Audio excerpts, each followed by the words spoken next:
HOA Karen hit me with $1 million fine, so I evicted the HOA from my land. The certified letter arrived on a Tuesday morning, thick and official looking. I almost didn't open it, assuming it was another one of those junk mail pieces designed to look important. But the return address caught my eye, Pinecrest Meadows Homeowners Association. I tore it open standing in my driveway, still holding my coffee mug. As I read the first paragraph, the mug slipped from my fingers and shattered on the concrete. Notice of violation and accumulated fines. $1,247,500. $1,247,500. My hands shook as I read further. According to HOA President Linda Vasquez, I had been in continuous violation of 17 different covenants for the past 5 years. Each violation carried a fine of $500 per day. The violations range from unauthorized exterior paint color to unapproved landscaping modifications to excessive vehicle parking.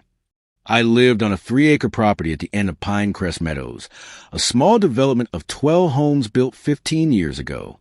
My house had been here longer than the development.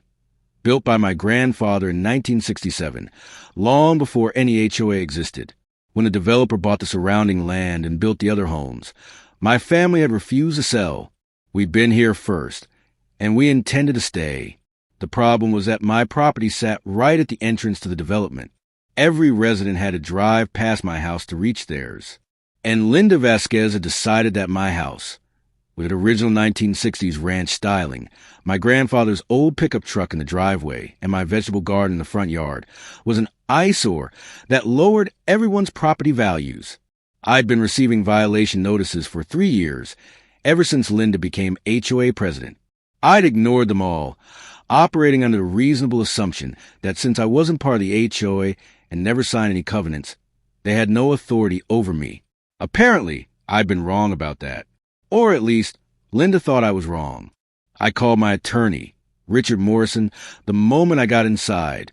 Richard, they're saying I owe them over $1 million in HOA fines. There was a long pause. You're not in the HOA, Marcus. You never signed their covenants. That's what I thought. But this letter says I'm in continuous violation, and they're placing a lien on my property. They're threatening foreclosure. Email me that letter right now. Don't respond to them. Don't sign anything. I'll look into this immediately. 2 hours later, Richard called back, and his voice was tight with anger. Marcus, this is one of the most aggressive HOA overreach cases I've ever seen.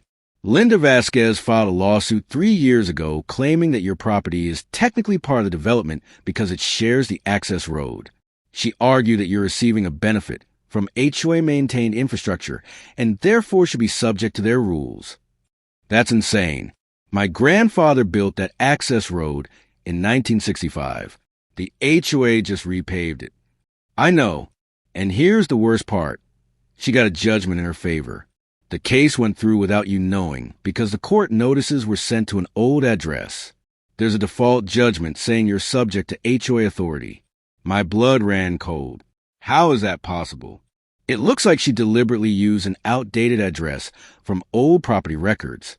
The judge signed off without you having a chance to defend yourself. Now she's using that judgment to justify these astronomical fines. So what do? We appeal the judgment, obviously. But Marcus, there's something else you need to know. I pulled the property records going back to 1962. Your grandfather's original deed includes something very interesting, an easement clause. What kind of easement? The kind that might just solve your problem. Can you come to my office? I need to show you this in person. An hour later, I sat in Richard's office, staring at faded documents spread across his desk. My grandfather's original property deed, dated 1962, showed that he'd owned not just 3 acres, but 17 acres, the entire area where Pinecrest Meadows now stood. In 1989, your grandfather sold 14 acres to Westbrook Development Company, Richard explained, running his finger along the text. But look at this clause in the sale agreement. I leaned forward, reading. Seller retains perpetual easement rights over all access roads, common areas, and recreational facilities developed on the sold property. Any homeowners association form must obtain written consent from seller for exclusive use of common areas. I don't understand. I said, what does this mean? Richard smiled, and it wasn't a friendly smile. It was the smile of a lawyer who just found a winning hand. It means your grandfather sold him the land, but he kept the rights to the roads and common areas. When the HOA was formed in 2009, they never got written consent from your family to take control of those areas. But my grandfather died in 2003, and you inherited all his property rights, including this easement. Marcus, you don't just own your 3 acres. You technically own the rights to every road, every sidewalk, every playground, and every clubhouse in Pinecrest Meadows. The HOA has been operating on your land without your permission for 15 years. The implications slowly dawn on me. So when Linda says I'm benefiting from their roads, she's got it backwards. They've been benefiting from your roads. Roads your grandfather built and maintained for decades before selling the land. Roads you still have legal rights to. I sat back in my chair, my mind racing. What can we do with this? We can do a lot. But first, let's talk about what I'd like to do. Richard pulled out a legal pad. I want to file a motion to vacate that fraudulent judgment. Then I want to sue Linda Vasquez personally for abuse of process. And then, he paused for effect, I want to send the HOA a formal notice that they're operating on your property without permission, and you're revoking their access unless they meet certain conditions. What conditions? Whatever you want. But I'd suggest drop all fines against you, issue a formal apology, and resign from the HOA board. Linda Vasquez has abused her position, and it's time for consequences. Can we actually do this? Marcus, you can evict the entire HOA from your land if you want to. They have no legal leg to stand on. The next week, Richard filed our motions and sent a formal letter to the HOA board. The letter was a masterpiece of legal writing, detailing exactly how the easement worked and what it meant for the HOA's operations. The key points were simple. Marcus Williams held perpetual easement rights to all roads and common areas in Pinecrest Meadows. The HOA had never obtained the required written consent to operate exclusively on these areas. Effective immediately, the HOA was operating without authorization. Marcus Williams was prepared to install gates and revoke access unless terms were met. The response was immediate and explosive. Linda Vasquez called me directly, her voice shaking with rage. This is extortion. You can't threaten to cut off access to people's homes. Actually, Linda, I can. Those are my roads. My grandfather built them. You never had permission to take them over. The HOA has maintained those roads for 15 years, and I've maintained my property for 58 years, but that didn't stop you from trying to find me $1 million for it. This is insane. You're insane. I'll have you arrested. For what? Enforcing my property rights? The same rights you claim to be enforcing against me. I kept my voice calm, which seemed to infuriate her more. Here's what's going to happen, Linda.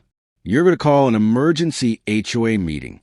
You're going to present my attorney's letter to the board, and you're going to let them decide whether your personal vendetta against me is worth more than their ability to access their homes. She hung up without another word. The emergency meeting was scheduled for Saturday at the community clubhouse, a building that, technically, sat on land I had easement rights to. Richard advised me not to attend, but I couldn't resist. I wanted to see Linda's face when her carefully constructed authority crumbled. I arrived early and sat in the back row. The clubhouse filled quickly with confused and angry residents who received urgent notices about a property access crisis. Linda stood at the front with the other board members, her expression grim. She started the meeting by trying to spin the situation as me being a difficult neighbor who was holding the community hostage. But Richard had prepared for this. He'd sent copies of all the relevant documents to every homeowner in advance. A man named Robertson stood up, holding the documents. Linda, I'm a real estate attorney. I've reviewed these papers.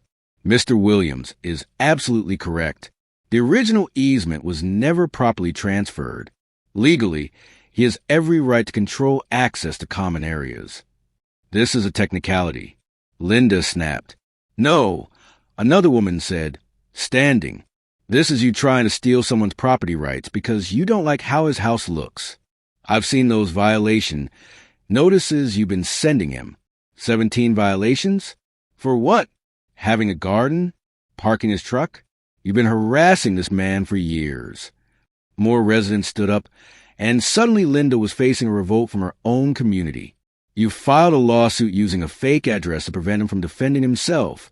Someone called out, "That's fraud. You're trying to foreclose on a house that's been in his family for 60 years. All because you think his vegetable garden is an eyesore." Linda's face turned bright red. "Everything I've done has been to protect our property values. That house is bringing down the entire neighborhood." "No," I said, standing up. Everyone turned to look at me. "What's bringing down this neighborhood is having an HOA president who abuses her power, manufactures violations, and tries to steal people's homes because of a personal grudge." The room erupted in applause. Linda looked like she wanted to sink through the floor. The vote was unanimous. Linda Vasquez was removed as HOA president effective immediately. The board agreed to drop all fines against me, issue a formal written apology, and reform their violation policies. In exchange, I agreed to grant them proper easement rights to the common areas, with specific clauses protecting my property from future harassment. But that wasn't the end. Richard's investigation into the fraudulent lawsuit uncovered that Linda had falsified documents and knowingly used an incorrect address to prevent me from receiving notice. She was sued personally for abuse of process, fraud, and intentional infliction of emotional distress. The case settled out of court. Linda paid $47,000 in damages and legal fees, resigned from the HOA entirely, and sold her house within 3 months. I never saw her again. The new HOA president, Robert Chin, came to my house a week after Linda left. He brought a bottle of wine and a handwritten apology on behalf of the community. "I want you to know that most of us never supported what Linda was doing," he said as we sat on my porch. "We thought the violation notices were legitimate HOA business.